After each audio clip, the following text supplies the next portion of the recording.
Zeinek irabaziko du Kontxako bandera? Erlojupeko estropadak. Nesketan guztira 1,5 itsasmilako distantzia, eta muteietan 3.000-koa.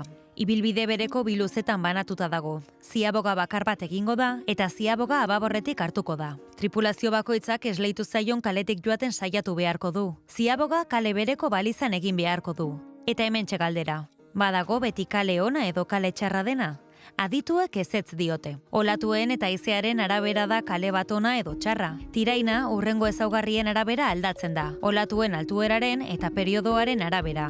Hau da, olatu baten eta bestiaren artean igarotzen diren segunduen arabera. Bi ezaugarri horiei itsasoaren sakonera gehitu behar zaio. Horrek aldatzen duelako olatuaren inklinazioa. Peraltea deitzen zaio horri. Beraz, hauxe da ekuazioa, altuera, gehi periodoa, gehi sakonera, berdin olatuaren zailtasuna. Horri noski haizearen noranzkoa gehitu behar zaio. Olatuaren noranzko ezberdina badu, zikindu egiten duelako itsasoa. Hauxe jakinda, uluan gure kalkuluak egin ditugu. Marea jaisten egongo da, 2 metroko olatuak emanak daude, eta olatuen artean 12 segunduko periodoa. Goizean hegoaldeko haizea izango da, eta eguerdirako ipar-ekialdetik egingo du. Olatuek aldiz, ipar-mendebaldeko noranzkoa izango dute. Horrek zikintasuna eragin dezake. Hau guztia jakinda gure apustua. Lehenengo kalea litzateke okerrena balizara joateko, eta 3. zein 4. izan daitezke honenak bueltarako haizearen noranzkoari esker. Orain bai.